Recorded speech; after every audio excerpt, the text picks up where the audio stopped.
欢迎来到轻声慢读。今天我们来讲讲这本书《少有人走的路》。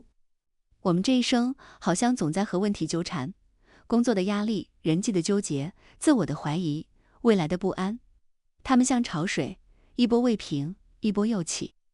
这本书的第一句话，派克医生平静地写道：人生苦难重重。这句话听起来有些沉重，对吧？在一个普遍追求快乐、成功、正能量的文化里，这句话听起来甚至有些扫兴。但派克医生紧接着说，这是一条伟大的真理，一旦我们真正理解并接受了它，就会释然，就不再抱怨人生的不公。因为苦难不是意外，不是惩罚，而是人生的常态。我们从出生开始，就要面对分离、挫折、失去、病痛、衰老，直到死亡。可大多数人都在逃避这个真理，总在幻想有一个没有问题的彼岸，并因此对眼前的现状充满怨怼。想想看，我们大部分的痛苦是不是正来源于这不应当发生在我身上的念头？工作陷入瓶颈，亲密关系出现裂痕，梦想遭遇打击，我们第一反应往往是为什么是我？或者要是没有这个问题就好了。这种对问题本身的抗拒和抱怨，恰恰是我们在心理上为自己叠加的第二重痛苦。第一重是问题自带的痛苦，第二重则是我们不愿承受痛苦而产生的痛苦。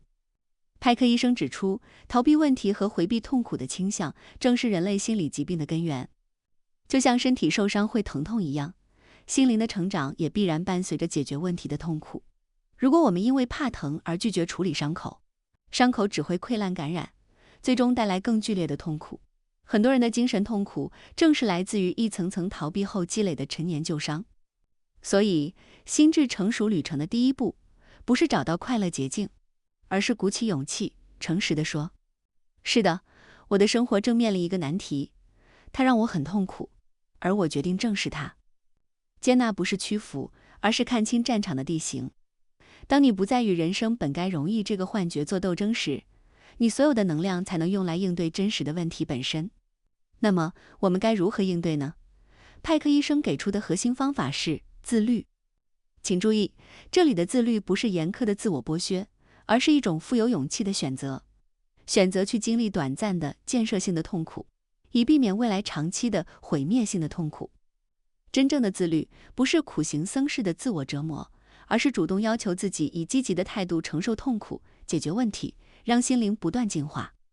自律有4大原则，它们就像一套完整的心灵手术器械，帮助我们解剖问题，缝合伤口，获得新生。第一个原则，推迟满足感。你小时候是先把蛋糕上最喜欢的奶油吃掉，还是先把蛋糕吃完，把奶油留作最后的奖赏？这个看似简单的选择，背后是一种重要的人生策略，推迟满足感。派克医生分享了一个案例，一位总是拖延的财务分析师，在深入分析后，他发现这位女士的工作习惯就像她吃蛋糕一样，每天先做自己最喜欢、最轻松的那部分工作，把困难和讨厌的任务拖到最后几个小时。结果，她每天都要在焦虑和痛苦中煎熬6个小时，只为了换取最初1小时的轻松。推迟满足感意味着不贪图暂时的安逸，敢于先面对挑战和问题，把满足和奖赏留到后面，就像先吃掉蛋糕坯，再享受奶油。这要求我们重新设置生活中快乐与痛苦的次序，面对一份困难的工作报告，一次棘手的沟通，一个需要长期坚持的健康计划，选择先苦后甜，意味着你主动承担了短时间的不适，却换来了完成后长久的轻松与成就感。可为什么做到这一点如此之难？派克医生将根源指向了童年。他认为，自律的基础是对自我价值的深刻认同。一个在童年时期从父母那里获得了充足、稳定、表里如一的爱的孩子，内心会建立起一种安全感，我是被珍视的，我的未来是值得期待的。因此，他愿意为了那个更好的未来投资当下的努力。反之，一个从小缺乏关爱的孩子，内心充满不安，他会更倾向于抓住眼前任何一点确定的快乐，对未来缺乏信心，也缺乏等待的耐心。理解这一点不是为了指责过去，而是让我们看清自己行为模式的源头，从而有意识地去重建那份我值得更好的内在信念。第二个原则，承担责任。人生的诸多痛苦都源于我们对责任的逃避。派克医生在书中把逃避责任的人分为2种。第一种人叫神经官能症倾向，他们把所有的错都归到自己身上，事情没做好是我不行，关系处不好是我不好，别人不开心是我的问题。他们永远在自我否定、自我苛责，把不属于自己的重担全都扛在肩上，最后把自己压得喘不过气。第二种人叫人格失调症倾向，他们永远不觉得自己有错，工作不顺是领导针对我，感情不好是对方不珍惜，生活糟糕是世界不公平。他们永远在抱怨，在推卸，把自己当成受害者，却从来不肯低头看一看自己到底哪里需要改变。神经官能症患者习惯于把一切问题的责任都揽到自己身上，认为都是我的错，而人格失调症患者则倾向于把责任推给外界，认为是别人的错或世界的错。这两种状态都是对真实责任的逃避，一个通过过度承担，一个通过拒不承担。派克说，神经官能症患者让自己痛苦，人格失调症患者让别人痛苦，而两者共同的特点就是不肯面对真实的自己。书里有一个案例，一个年轻人从小被父母教育你要让着所有人，长大后他不敢拒绝别人，不敢表达不满，别人提任何要求他都咬牙答应，哪怕自己委屈到崩溃，也不敢说一个不字。他以为这是善良，其实这是不懂边界。他以为这是负责，其实这是自我消耗。派克告诉他，你不必为所有人的情绪负责，你最该负责的是你自己的人生。真正成熟的人懂得一句话，关我什么事，关你什么事，属于我的责任，我不推，不躲，不逃；不属于我的责任，我不背，不扛，不纠结。第三个原则，忠于事实。派克医生把我们对世界的认知比作一张人生地图。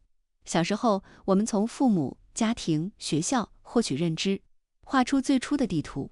这张地图帮我们认识世界，应对成长中的问题。小时候的地图能帮我们长大，可随着年龄增长，世界在变，经历在变，我们的地图也需要不断修订、更新。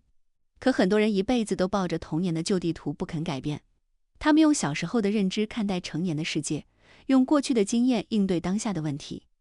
派克把这种行为叫做移情，抱着过时的地图不放，与现实世界脱轨，最终陷入迷茫、痛苦和冲突之中。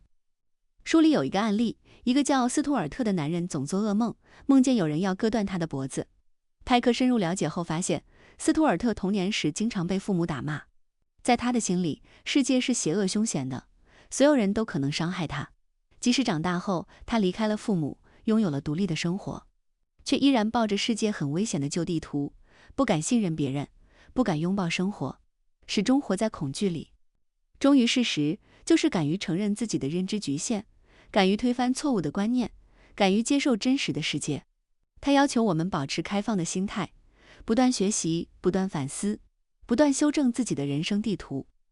或许你此刻正固执地坚持某个想法，或许你正因为事情和我想的不一样而痛苦，不妨试着放下偏见，看看真实的世界，扔掉过时的地图，才能走对人生的路。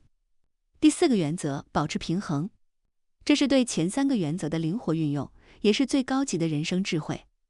很多人以为自律就是对自己狠一点，再狠一点。可派克说，真正的自律不是极端，不是苛刻，而是平衡。保持平衡，就是要学会在不同的原则之间取舍，既不偏激，也不固执。我们要学会延迟满足，也要懂得享受当下。我们要学会承担责任，也要懂得拒绝不该承担的重担。我们要学会自律，也要懂得放松。人生就像走钢丝，太左会偏，太右会倒，只有保持平衡，才能走得稳，走得远。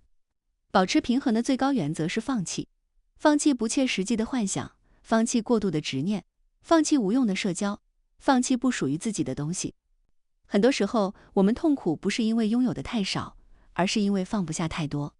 或许你此刻正陷入极端的执念里，要么过度自律，逼自己太紧，要么过度放纵，放任自流。不妨试着放慢脚步，找到属于自己的平衡，温柔地对待自己，也温柔地对待世界。听完自律，你可能会问，我知道要自律，要面对痛苦，可我没有动力，我坚持不下去。到底是什么能支撑我们走完这段艰难的路？派克的答案只有一个字：爱。他说，自律的原动力来自于爱。可我们大多数人都误解了爱，我们以为爱是心跳加速的心动，是甜言蜜语的浪漫，是轰轰烈烈的激情。可派克医生告诉我们，这些都不是真正的爱，只是虚假的情感幻觉。在少有人走的路里，派克医生给出了一个极具启发性的定义：爱是为了促进自我和他人心智成熟，而不断拓展自我界限，实现自我完善的一种意愿。真正的爱有3个核心的真相。第一，爱不是感觉，是行动。很多人会说，我心里很爱他，可我就是控制不住脾气。派克说，爱不是一种感觉，而是一种行动，一种基于意志的抉择。感觉会消失，激情会褪去，唯有行动才能证明爱。真正的爱是你愿意为了对方付出时间、精力、耐心，是你愿意为了彼此的成长，克服自己的懒惰、自私。书里有一个关于婚姻的案例，一对夫妻结婚10年，感情平淡，争吵不断。妻子抱怨丈夫冷漠不体贴，丈夫抱怨妻子唠叨不理解。他们都觉得自己还爱着对方，可都不愿意做出改变。派克告诉他们，爱不是挂在嘴边的话，而是落在行动里的事。丈夫要学会倾听，放下手机陪伴妻子；妻子要学会包容，理解丈夫的压力。他们照着做了，慢慢的，婚姻里的冰冷消失了，温暖回来了。派克说，坠入情网只是短暂的激情，而真爱是长久的行动。行动只是开始，用心经营才是爱的真谛。第二，真正的爱是独立，不是依赖。在书里，派克提到一种很常见的痛苦，叫消极性依赖。什么是消极性依赖？就是把自己的全部人生寄托在另一个人身上。我爱你，所以我离不开你，你必须陪着我，不然我就活不下去。这样的人内心是空的，没有自我，没有力量。他们所谓的爱，其实是抓取，是控制，是索取安全感。一旦对方离开，他们的世界就会彻底崩塌。派克说，一个连自己都不爱的人，不可能真正爱别人；一个没有独立灵魂的人，也不可能拥有健康的爱。真正的爱从来都不是捆绑，不是依附，不是2个人缠在一起，而是2个人并肩站立，各自独立，彼此滋养。就像书里说的，至高境界的爱，必然是自由状态下的自主选择。我爱你，但我也有我自己的人生。我需要你，但我不会失去我自己。我在乎你，但我也尊重你的边界。或许你曾经在爱里迷失过自己，把对方当成全部，最后伤了自己。这本书想告诉你，先成为完整的自己，再去爱完整的别人。最好的关系是，我们在一起都变成了更好的人，而不是更累的人。第三，爱是拓展自我，成就彼此。派克说，真正的爱一定会带来一件事，成长。爱一个人不是为了满足自己的情绪，不是为了有人照顾你、包容你、顺着你，而是因为这个人，你愿意走出舒适区，愿意改正自己的缺点，愿意变得更温柔、更强大、更成熟。这就叫拓展自我界限。在书里，派克讲过父母之爱的真相。很多父母以为爱孩子就是替他包办一切，不让他受一点苦，不让他犯一点错，不让他面对一点困难。可派克说，这不是爱，这是伤害。真正的父母之爱是教会孩子独立，鼓励孩子尝试，允许孩子犯错，陪着孩子面对痛苦，让孩子拥有独自面对人生的能力。爱不是把他护在翅膀下，而是教会他飞翔。其实所有的爱都是如此。当你懂得了真正的爱，你就会明白，爱不是索取，而是付出；不是依赖，而是独立；不是消耗，而是成长。这份爱会成为你自律的原动力，支撑你走过人生所有的艰难。走完自律与爱的旅程，我们来到心智成熟的第3站，成长与信仰。这里的信仰不是宗教，不是迷信，而是你对世界的看法，对人生的态度，对自己的认知。派克说，我们每个人的信仰大多来自童年。有的人童年时父母争吵不断，他就会觉得婚姻都是痛苦的，长大后不敢恋爱，不敢结婚。有的人童年时被否定、被打击，他就会觉得我永远不够好，长大后陷入自卑、内耗。有的人童年时被过度保护，他就会觉得世界是完美的，长大后遇到一点挫折就崩溃。这些从小形成的信仰就像一张无形的网，困住了很多人一辈子。派克在书里说，心智成熟的人会打破童年的信仰，建立属于自己的信仰。他讲过一个科学家的故事，这个人坚信只有科学能解释一切，所有情感、直觉、心灵的感受都是没用的、虚假的。他活得极度理性，极度冷漠，对家人没有温度，对生活没有热情，内心孤独又痛苦。派克告诉他，科学是认识世界的工具，但不是全部。世界很大，有很多美好无法用公式衡量，无法用数据证明。慢慢的，他放下了固执的信仰，学会了感受情感，学会了拥抱生活，内心变得柔软、温暖。派克想告诉我们，真正成熟的信仰不是固执，不是极端，不是一成不变，而是开放、包容、不断成长。走到这里，心智成熟的旅程来到了最后一站，恩典。这是全书最神秘、最温暖的部分。派克医生说，在我们的生命中，有一种超越自我意识的神秘力量，它推动我们向善、向上，走向成熟。他把这种力量叫做恩典。你有没有过这样的时刻？苦思冥想一个问题无解，却在早晨醒来时灵光乍现。在千钧一发的危险时刻，一个莫名的直觉或巧合让你幸免于难。或者在人生低谷，仿佛有一种无形的力量推动你，遇到某个人、某本书，改变了你的轨迹。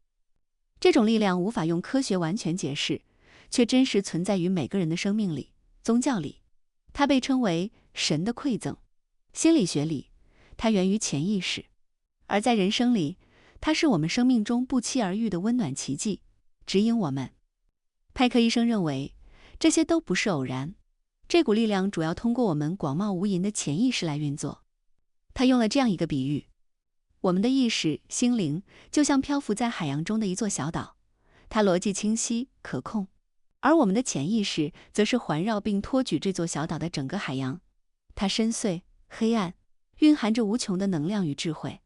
我们所有的知识、直觉、灵感，乃至宇宙的规律，都先存在于这片潜意识海洋中，然后以我们无法理解的方式，比如梦、直觉、巧合、奇遇，将信息传递到意识的小岛上。恩典的力量就体现在这些传递中，它一直在拉着我们，让我们向上、向善、向光。很多人感受不到恩典，不是因为没有，而是因为他们封闭了内心。因为恩典推动的成长，总是要求我们放弃旧有的、熟悉的、舒适的状态。成长意味着告别部分旧我，承受不确定性和孤独，承担更大的责任和自由，这太痛苦了。我们就像任性的孩子，拒绝吃下那枚能让我们强健但味道苦涩的药丸。我们内心懒惰的天性与成长的力量在进行永恒的拉扯。因此，心智成熟的最终阶段，或许就包含了对这种超越性力量的觉察、敬畏与主动合作。这不是要我们放弃个人努力，坐等奇迹降临。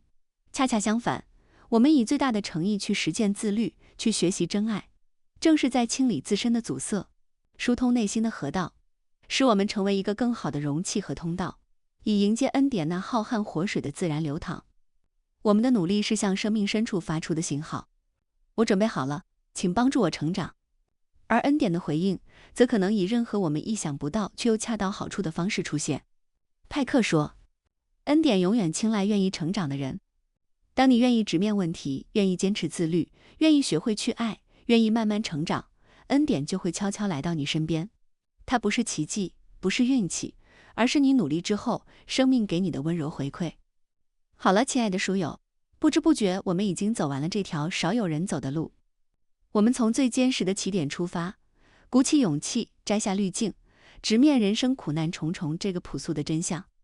然后我们领取了一套名为自律的心灵工具，学会了推迟满足感，承担责任，忠于事实和保持平衡。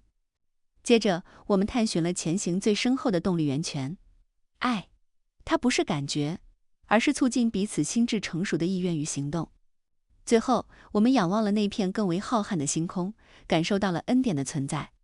这条路，派克医生没有也无法为我们画上句号。因为心智的成熟不是某个可以抵达的终点站，而是一个永无止境的探索过程。合上这本书，或许你感到的不是轻松的答案，而是一份沉甸甸的清醒，以及一份可能悄然萌生的决心。这正是改变的起点。这条路很难，它要你对抗本能，对抗懒惰，对抗逃避。它要你直面痛苦，直面缺点，直面真相。它要你慢慢自律，慢慢去爱，慢慢成长。也正因为如此，这条路少有人走。它漫长而艰辛，你必须独自跋涉。路上或许孤独，或许艰难，但请你相信，人生没有白走的路，每一步都算数。愿你拥有面对真实的勇气，并对生命本身怀有一份开放的、敬畏的信任。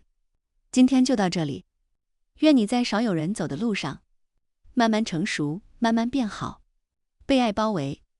如果喜欢这样的内容，也请订阅频道，这将是我持续更新的动力。那我们下次再见。